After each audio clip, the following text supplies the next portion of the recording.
여러분 안녕하십니까. 오늘이 2026년 6월 7일 오후 1시 18분을 가리키고 있습니다. 오늘이 일요일 날이잖아요. 어제는 내가 양평 용문에 가면은 매동골 정원이라는 곳이 있어요. 매동골 정원. 거기가 가보니까 아직도 완공이 안 됐더라고요. 한 곳에서는 아직도 공사를 하는 중인데, 거기가 아마도 내가 보니까 무슨 공연장 같은 거를 짓는 중인 것 같다, 이렇게 생각을 했어요. 공연장 같이 보이더라고. 그러니까 많은 사람들이 모여가지고 무슨 이렇게 관람도 하고 그런 것 같아요, 분명히. 근데 하여튼 아직도 한 곳에는 공사 중이더라고요.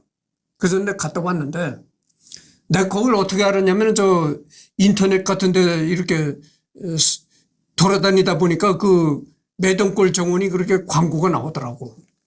광고라고 할 수는 없고 이 기사인데 그렇게 나오더라고. 그래서 찾아갔었는데 거기가 다른 곳보다는 좀 까다로워요. 까다롭기 때문에 이 카메라 같은 거 일절 몸에 지니지 못하게 합니다. 드론 촬영은 그거는 두말하면 잔소리고, 드론 촬영은 전혀 안 되고, 나는 드론도 지금 안 하지만, 그래서 내가 그렇게 거기에 까다롭게 군다는 걸 알기 때문에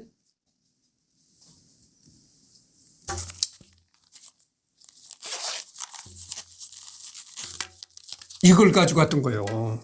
이게 이제 고프로 같은 식인데, DJI에서 나온 360도 카메라인데, 이게 이제 액션캠이잖아요. 그러니까 요거 조그만 액션캠을 가지고 왔으니까 제지를 안 해. 네. 그 가방을 이제 내가 어디 갈 때면 꼭 백팩을 메고 다니는데, 내가 자가용을 손수 운전해서 다니는 것 같으면 이 짐을 자가용에다 싣고 다니겠지만, 나는 자가용을 운행 안 한 사람이라 이 소지품 같은 걸 백팩에다 이제 넣고 미고 다니죠. 그 백팩을 이제 거기 보관함에다 집어넣고 달랑 요거만 하나 들고 입장을 한 겁니다. 그래서 촬영을 한 거예요.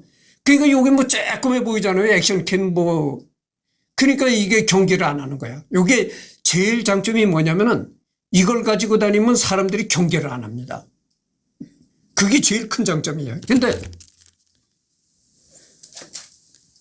만약에 이게 무비 카메라, 비디오 카메라죠. 이걸 가지고 갔다면은 입장을 못했습니다. 들여보내질 않는 거예요. 그래서 내가 거기를 까다롭다는 걸 알기 때문에 미리 사전에 인터넷으로 까다롭다는 걸 알고 이걸 안 가지고 간 겁니다. 그래서 촬영을 한 거예요. 근데 아무래도 내가 생각하기에 그 산을 소유한 산주인 것 같아. 매동골 정원을 이룩한 소유주가 그 산을 자기 소유인 것 같아. 그렇지 않으면 국유림물에다 그렇게 훼손할 수는 없는 거잖아요. 당장 잡혀가지. 그러니까 그 산 일대가 6만 평이라고 하는데, 그 6만 평이 자기 개인 소유인 것 같아. 그래서 거기를 이제 정원화 시킨 거죠. 관광지화 시킨 건데 굉장히 입장이 까다롭습니다. 그래서 거기 가보면 이제 현대정원이 있고 한국식 정원이 있어요. 이제 두 가지로 이제 갈라져 있다는 거죠.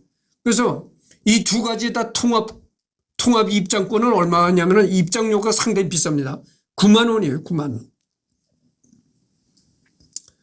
그래서 내가 9만 원을 내고 현대정원, 한국정원을 내가 다 봤습니다.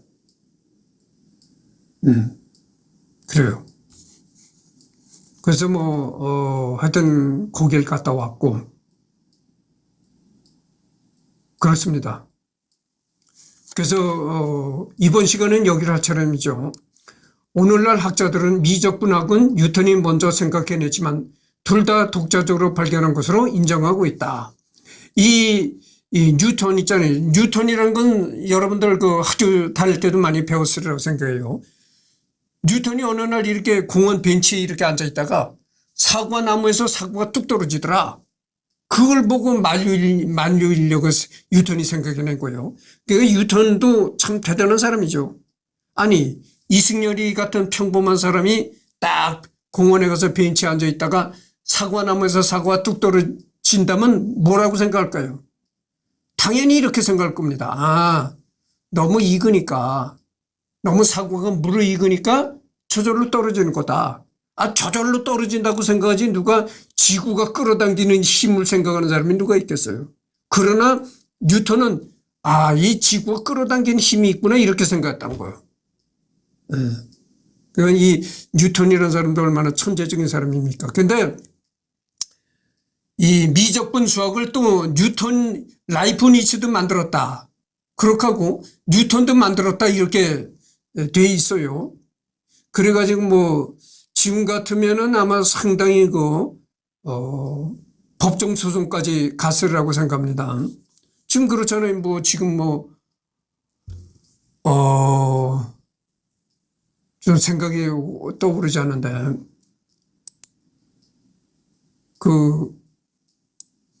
하여튼 여기에 또 하다가 딱 맥혔습니다. 그리고 교육적 편의성에서도 뉴턴은 라이프니츠에게 뒤처졌다. 당시 뉴턴이 만든 미적분의 기호는 오직 뉴턴만이 할 수 있는 복잡한 식이었다.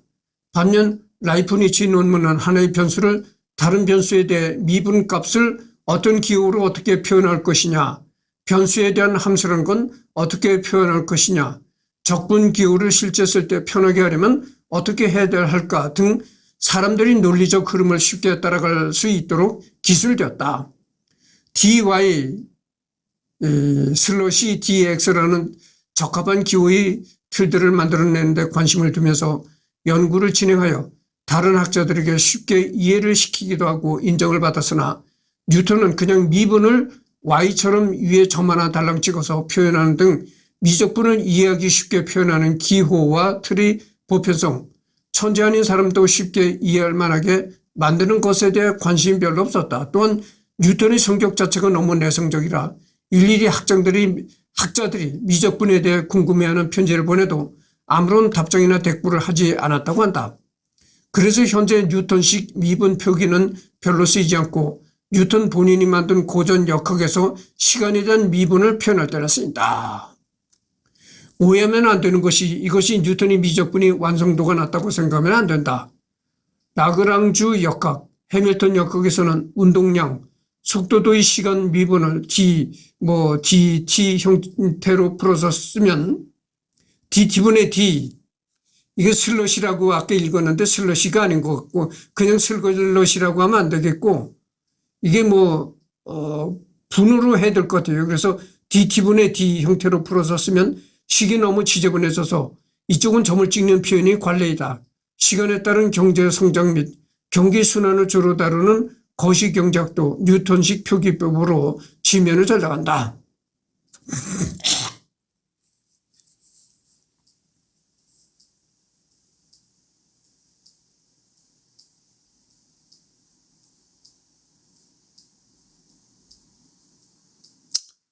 그래서 참 미적분 수학이 고차원적인 수학입니다. 그런데 1600년대에 이 미적분을 라이프니츠가 만들어냈다는 거예요. 미적분 수학을 1600년대에. 네? 그러니까 1600년대라면 어떻게 되겠어요? 세종임금 시대? 그 정도가 아마 되리라고 생각해요. 우리 조선, 내가 이 역사 연대표를 세계사와 한국의 역사의 정확한 연대표를 내가 지금 데이터를 확인하지 않고 하는 얘기라 자세히는 내가 얘기를 못 하겠습니다. 그런데 1600년대라면은 이 1400년대에 이성계가 조선을 이제 건국했단 말이죠. 조선을 개국했단 말이죠. 그러니까 1600년대라면 아마 세종임금 시대 정도 되지 않을까 이렇게 생각해요. 그때 미적분의 수학을 만들어냈다는 거죠. 여러분 옛날 사람이라고 옛날 사람들은 흔히 미개하다. 이렇게 얕보면 안 됩니다. 응? 아니 지금 21세기에도 미적분 수학을 만들어내는 사람이 있을까요? 그런 생각을 할 사람이 있겠느냐 이 말이에요. 어? 그러니까 이런 과학이 발달하려면은 어? 어느 날 갑자기 짜잔하고 과학이 발달한 게 아니야. 무슨 뒷받침되는 저변적인 그런 여건들이 돼야 되는 거거든요. 그래야 되는 건데 옛날에는 저변적인 것이 다 마련이 안 됐다는 얘기죠.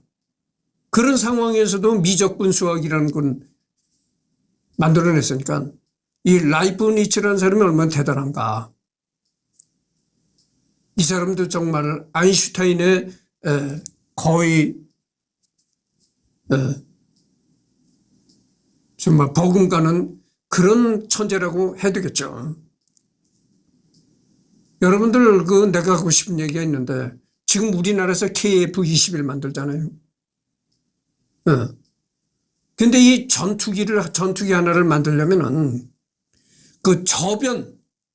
저변의 모든 산업이 밑바탕이 돼야 되는 겁니다. 그래야 전투기라는 걸 하나 만들어낼 수가 있어요. 그 전투기에 들어간 부품이 얼마나 많습니까? 우리나라 KF-21이 지금 국산화된 부품을 국산화한 게 한 60% 이상이 넘는다고 그래요. 60%나 70% 정도 된다 그래요. 그게 대단한 겁니다. 그렇게 저변적인 밑바탕으로서 전투기를 만들어낼 수가 있는 것이지. 그 저변의 공업이 발전이 안 되면 못 만들어내는 겁니다.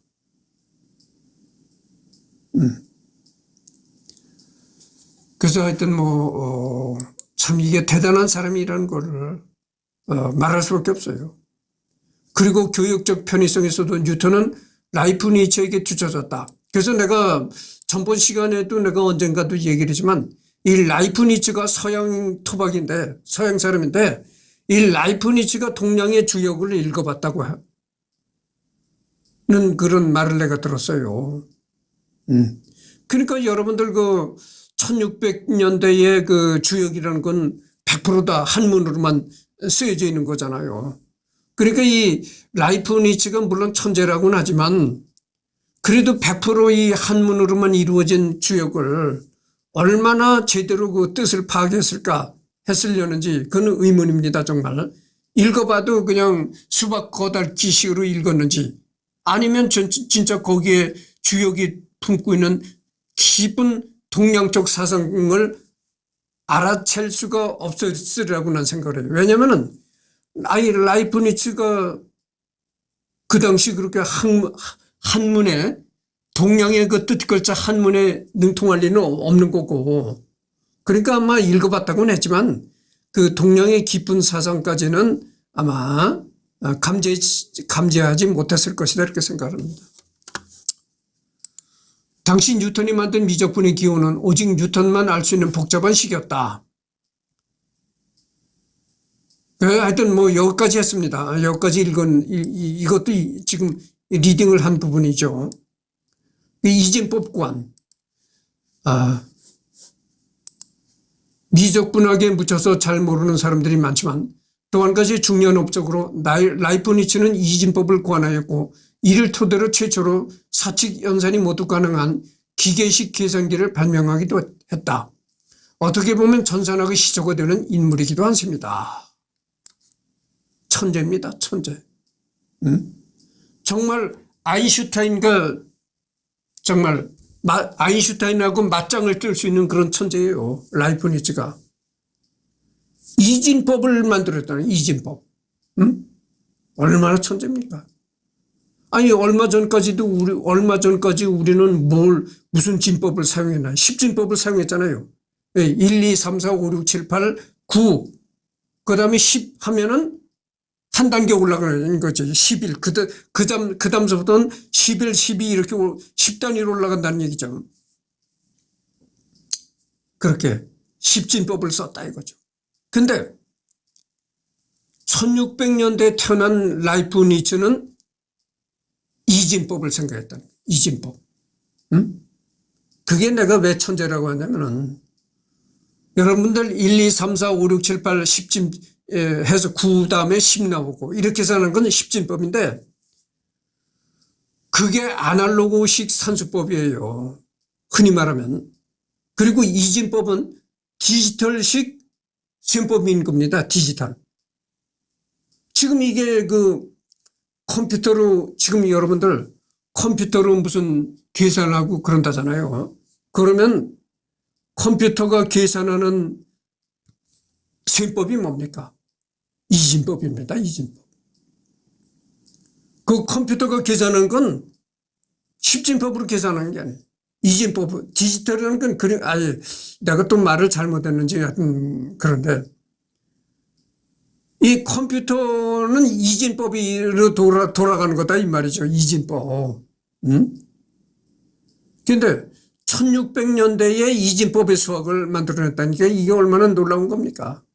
응? 아, 좀 천재 중에 천재입니다. 이진법이라는 게 지금 컴퓨터가 발달하고 디지털이 발달한 지금 20세기 말에서 21세기에 와서 이제 이진법이라는 게 꽃을 피우는 건데 그 1600년대에 벌써 이진법을 만들어냈다는 거예요. 이진법의 수학을 고안했다는 거예요.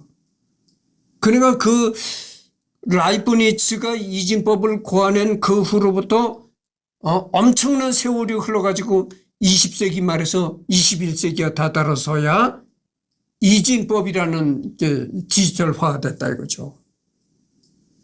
그럼 얼마나 천재입니까?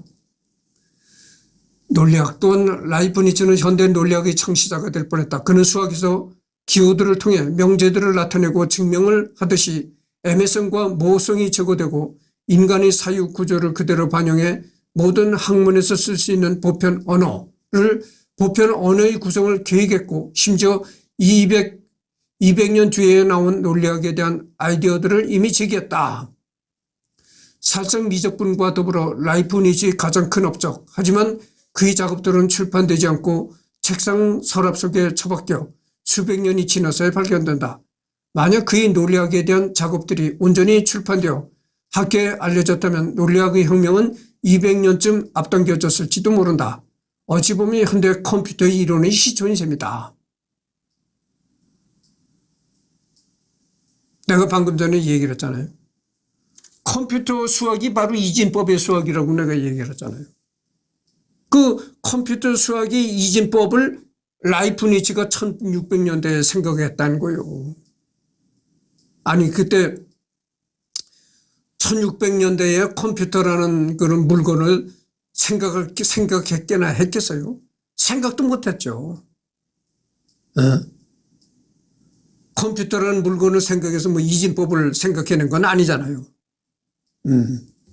참 대단합니다.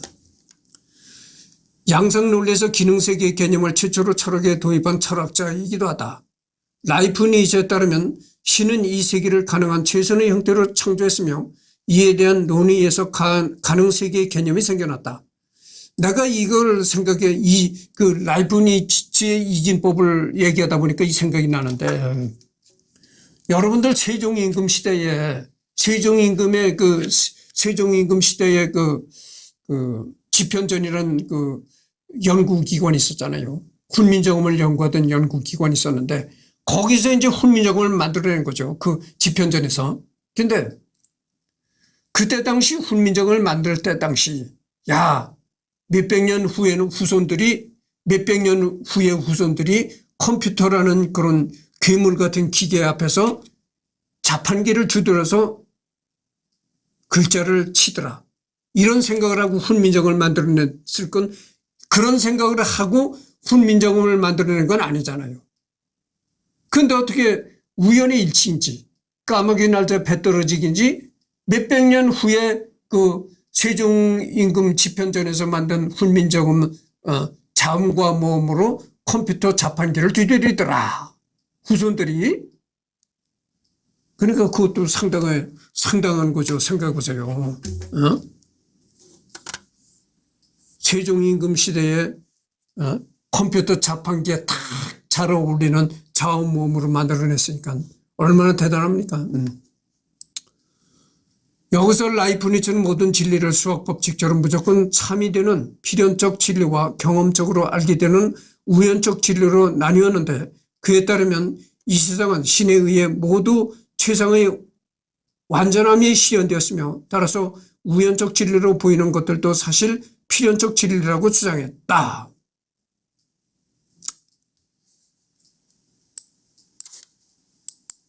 물리학.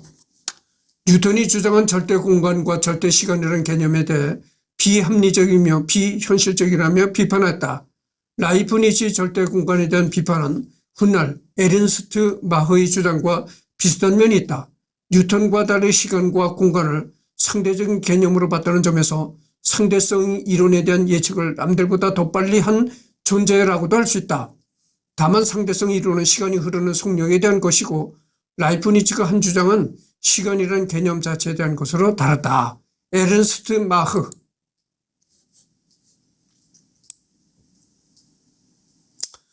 이 사람이 이제 에른스트 마흐라는 사람입니다. 근데 오스트리아에서 태어나네요. 1838년 2월 18일에 태어났다.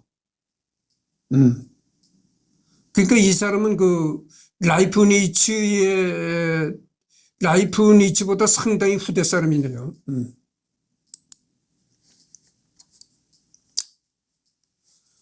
철학. 라이프니츠는 르네 데카르트와 바리흐 스피노자와 함께 대표적인 근대 합리론 철학자로 꼽힌다. 그의 중요한 업적은 최소 단위 입자인 모나드를 기초로 한 단자론을 제시한 것이다. 단자론의 주요 내용은 먼저 우주의 근본이 되는 실체인 단자가 무엇이며 어떤 특징을 지니는지를 설명하고, 이 단자들 중에 이성을 가진 단자인 정신이 가지고 있는 진리와 인식의 원리를 규명한다. 그리고 이를 토대로 신의 존재를 증명하려고 했다.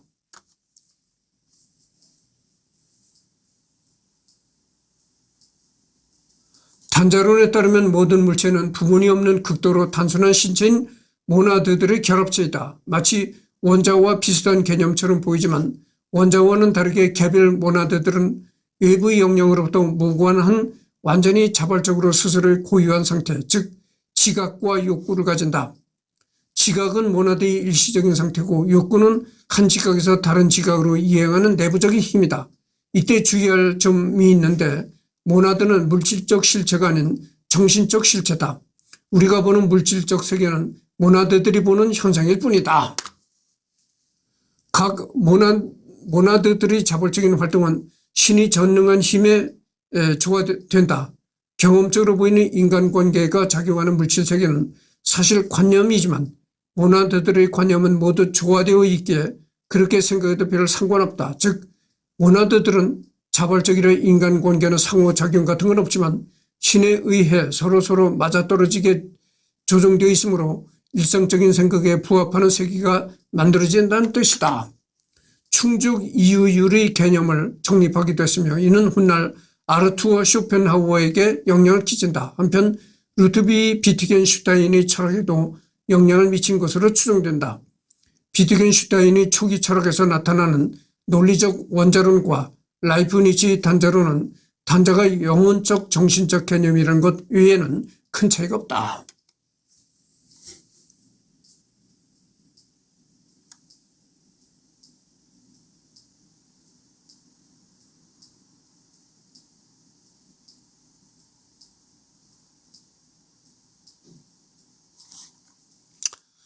그 다음에 신학. 지금 24번을 경고했습니다. 신학. 신학자로서의 주요 업적은 변신론에 관한 부분인데, 이는 악이 존재하기 때문에 신이 완벽하지 않다는 주장과 신이 왜 인간을 완벽하게 만들지 않고 악한 존재로 만들었냐는 주장에 대한 반박이다.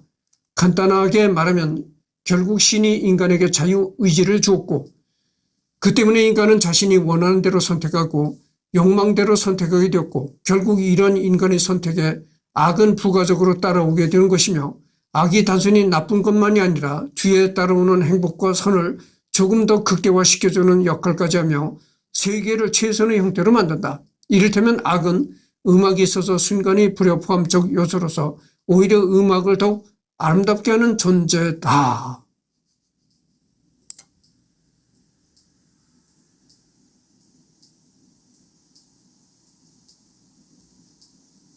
여러분들 이런 걸 읽어보면 이런 생각이 떠오릅니다. 뭐든지 우리는 단순 논리에 빠지지 말아야 된다는 얘기죠. 그래서 이걸 보고 내가 뭘 생각했냐면 그겁니다. 이거 서양에서도 동양, 특히 유교권의 동양에서는 선과 악에 대한 여러 가지 얘기가 많겠지만 서양에서도 물론 선과 악에 대한 얘기가 많이 이제 대두가 됐다 이거죠. 그러면 어느 걸 선이고 어느 걸 악이라고 볼 수가 있느냐. 칼로 물베기로, 칼로 무자르듯이 딱 잘라가지고 요거는 선이고 요거는 악이다 이렇게 말할 수가 있는가. 그렇게 말할 수가 없다는 얘기죠. 칼로 물을 자르듯이 딱 잘라가지고 오른쪽 것은 선이고 왼쪽 것은 악이다. 이렇게 말한다면 그건 정말 굉장히 단순 논리다 이거죠. 그렇게 단순 사고에 빠지서는 안 된다 이런 얘기죠. 생각해 보세요, 여러분들. 내가 선한 생각으로 한 일이 그것이 오히려 악으로 작용되는 수가 있고, 내가 나쁜 짓을 저질러야 되겠다, 악한 마음을 가지고 한 일이 선한 결과로 되는 수가 있어요. 그렇잖아요, 여러분들. 악한 마음을 가지고 저지른 일이 선한 결과로 이어지는 경우가 있고, 좋은 일을 해야 되겠다. 선한 일을 해야 되겠다고 생각해서 한 일이 악으로 이어지는 결과가 될 수도 있다 이런 얘기죠. 그래서 뭐 칼로 무자르듯이 딱 잘라가지고 요것은 선이고 요건 악이다 이렇게 단순하게 말할 수가 없다 이런 얘기죠. 유한한 존재에게는 아무리 선을 행하려 한다고 해도 그 선 때문에 누군가 피해보거나 고통받는 악이 뒤따르게 되며 인간은 악을 선택하기도 한다. 하지만 의지가 있는 세상이 오히려 의지가 없는 세상보다 최선의 세상이며 결과적으로 악도 하나의 선을 실행할 수 있는 방편이며 결국 선이 존재하기에 악이 존재할 수 있으며 그러기에 악은 결국 신의 의지에 반하는 것이 아니라는 내용이다. 이러한 주장 때문에 볼테르가 라이프 니츠를 싫어했다고 한다. 이 사람의 낙관주의를 디스하기 위해 쓴 소설이 다름 아닌 캉디드다. 또 내가 이제 이런 얘기를 듣고 하고 싶은 얘기가 있는데 방금 전에 내가 뭐라 그랬습니까? 칼로다 물을 딱 잘라가지고 요것은 악이고 요것은 선이다 이렇게 말할 수가 없다. 그렇게 얘기를 했잖아요. 그렇게 단순하게 얘기를 할 수가 없다 이렇게 얘기를 했잖아요. 요즘에 내가 그런 차원에서 또 얘기를 해드리겠습니다. 내가 어제 용문에 매동골 정원이라는 걸 갔다 왔다고 했잖아요. 좌우지간에 내가 거기를 가려고 양평 용문을 가려고 좌우지간에 7시 한 50분경에 이 전철을 탔습니다. 전철을 타가지고 서울 용산 이천동에서 중앙선 열차로 중앙선인지 하여튼 양평 쪽에 가는 열차를 탔거든요. 그래가지고 용문에 가서 내려가지고 이제 택시로 거기까지 갔는데 여러분들 수원에서 용문까지요. 전철이 이촌에서 한번 전철을 갈아탔는데 어쨌든 간에 3시간이 걸렸어요. 7시 한 50분에 탄 전철이 있는데 용문역에 가서 내리니까 12시가 넘었더라고. 12시 한 30분 정도 됐더라고요. 근데 그걸 내가 얘기를 하려고 하는 게 아니라 그래서 그렇게 장시간 내가 전철을 타니까 전철이라는 게 대부분 서서 가잖아요. 그러니까 장시간 서서 가는데 얼마나 다리가 그럽니까? 그래서 내가 낚시 의자라고 있어요, 여러분들. 휴대용 의자. 그걸 가방에다 놓아가지고 다닙니다. 그걸 가방에다 놓아가지고 다니다가 딱 낚시 의자를 꺼내가지고 딱 놓고 거기에 앉아가요.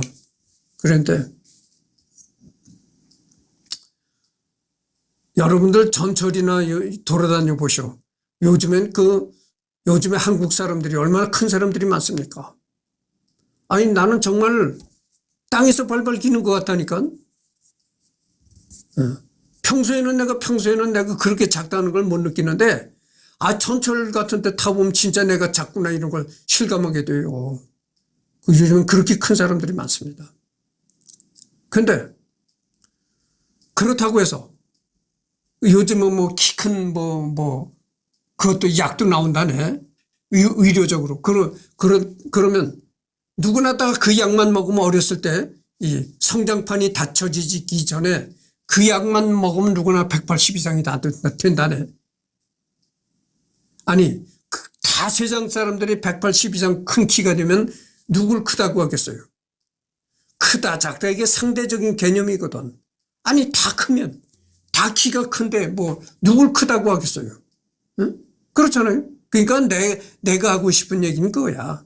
작은 사람도 있어야 큰 사람이 돋보이는 거다. 응? 그렇잖아요.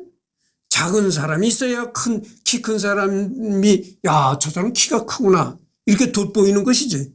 아니, 다들 키가 커봐. 누굴 크다고 할 테니까. 그러니까 뭐냐면은, 이 세상 사람들이 다 커서도 안 된다는 얘기야.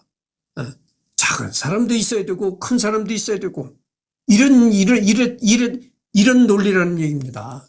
단순히 큰 것만 좋아가지고, 다 이 세상 사람들이 다 키가 크면 도대체 누굴 가지고 크다고 하고, 누굴 가지고 하겠는가, 이 말이죠.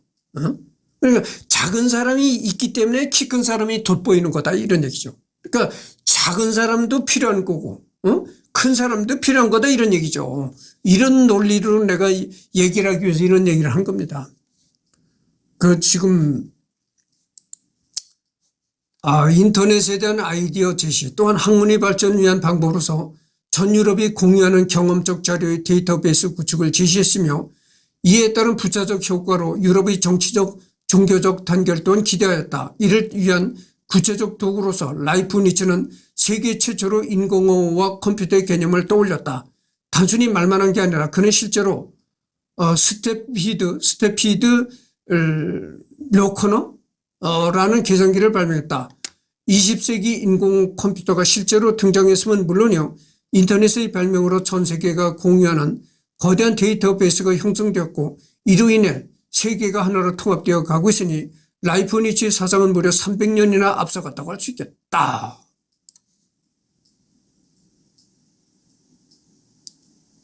야, 정말 천재입니다. 이 라이프니츠가 벌써 자기 살아생전에 컴퓨터라는 그런 일종의 그런 식의 생각을 했다는 거야. 그런 기계를 생각해냈다는 겁니다.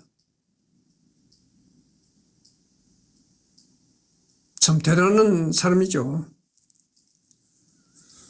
그래서 이제 여기에 보면은 데이터베이스 구축을 제시했다. 경험적 자료의 데이터베이스 구축을 제시했으며, 지금 내가 하는 게 네이버에 들어가서 검색창에다가 라이프니츠를 검색을 하면 이런 게 이제 딱 나온다 이거죠. 이런 라이프니츠가 어떤 인생을 살다 갔고, 어떤 학문을 생각해냈고, 이런 라이프니츠에 대한 모든 자료가 나온다 이거지. 그게 뭡니까? 데이터베이스가 구축이 되기 때문에 그렇다 이거죠. 데이터가 다 이렇게 직결되어 있으니까 인터넷으로 딱 접속하면 거기서 데이터가 나온다 이거지. 자료가 다.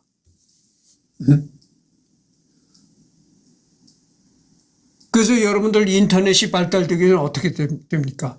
라이프니츠에 대해서 얘기를 하려면 과학서적도 들춰보고 과학인명사전 이렇게 두꺼운 사전을 들치고 거기서 중요한 거를 추려내고 이래가지고 종합해가지고 얘기를 하잖아요. 그리고 얼마나 노력과 시간이 많이 듭니까? 지금 그게 아니야. 지금은 딱 검색창에다가 라이브 AI, 요즘은 또 AI 검색을 하잖아요. 라이프니츠에 대해서 자세히 알려주어 AI에다가 딱 검색창에다가 해서 검색을 실행하면 AI가 다 알려줘. 라이프니츠는 어디서 태어났고 어떻게 살았고 어떤 학문을 발전시켰다. 순식간에 착착 나와. 그거를 그런 원리를 300년 전에 벌써 외워놨잖아요. 그런 원리를 벌써 라이프니츠가 한 약 300~400년 전에 생각해냈다는 거야. 오늘날과 같은 그런 네트워크, 모든 자료가 이 네트워크로 이렇게 공개되는.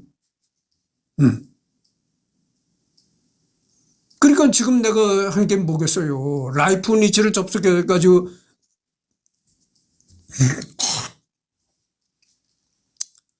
라이프니츠를 검색해가지고 라이프니츠에 대한 이렇게 자료를 받는 게 내가 우선 뭐 내가 집에 내가 이 원룸에서 사는 원룸에 있는 놈이 뭐 얼마나 넓은 책장을 가지고 그 어마어마한 넓은 책장을 가지고 책을 다 들춰보고 하는 얘기 아니잖아요. 딱 내가 개인용 컴퓨터로다가 네이버 서버와 딱 인터넷으로 연결이 돼가지고 그 네이버에 있는 라이프니츠의 자료를 내가 다 지금 내 모니터를 들여다보고 떠들고 있는 거 아니오. 그런 원리를 300~400년 전에 벌써 라이프니츠가 구상했다는 거야.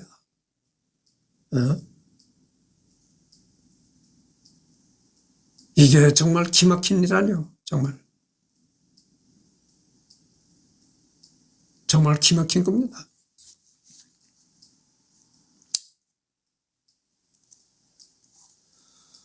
그래서 여기 보면은 다른 인물들의 평가, 귀하께서 앞서 가시면서 순간 발견으로서 길을 보여주실 때 외국인들은 계속해서 많은 새로운 것들을 발견하고 있습니다. 이것은 이제 크리스티안 볼프라는 사람이 라이프니츠에게 보내는 1704년 12월 20일 편지 이런 글귀가 있다는 거죠. 누군가가 자신을 돌아보고 자신이 받은 작은 재능을 라이프니츠의 재능과 비교해 본다면 책을 던져버리고 구석에서 조용히 죽고 싶다는 의욕을 느끼게 된다. 드니 디드로 백과전서 구원 라이프니츠주의 혹은 라이프니츠 철학 항목에 이런 글귀가 나와 있다는 거죠. 누군가가 이 라이프니츠의 이 재능에 머리에 비교한다면 죽고 싶은 생각뿐이 더 나겠는가. 아니 머리 좋다고 떠들고 다니는 뻐기는 사람들 나와봐. 뭐 서울대에서 총수석 졸업했다. 이렇게 뻐기는 사람 나와보라래. 라이프니츠에다 대면 아무것도 안 했다. 그렇게 뭐 서울대 수석 졸업했다고 뻐기고 다녀봐야 라이프니츠에 비교한다면 죽고 싶은 생각뿐이 안 될 것이다. 이런 얘기죠. 재미난 얘기입니다. 재미난 얘기고 또 이 라이프니츠가 얼마나 천재적인 사람이었는가를 알 수 있는 거예요. 논리학을 형이상학으로 여는 열쇠로 사용한 철학자의 가장 좋은 예. 이건 버트런트 러셀. 이 러셀도 철학자죠. 그러니까 이 러셀은 그 라이프니츠보다 상당히 후대 철학자입니다. 그는 자신이 위대한 수학적 재능을 많은 분야에 낭비하였다. 그가 수학만 파고들었다면 훨씬 훌륭한 업적을 남겼을 것이다. 카를 프리드리 가우스. 가우스도 이제 언젠가 내가 할 것입니다. 수학자죠, 수학자. 가우스. 그래서 작품 목록 이런 건 하지 않겠습니다. 사후 출권, 수학, 과학, 철학. 이거는 좌우지간에 여기서부터는 오늘이 일요일 날이죠. 일요일 날 내가 첫 번째 녹화니까 또 한 번 또 녹화를 해야 됩니다. 그래서 이제 두 번째 녹화를 할 때 여기를 하도록 하죠.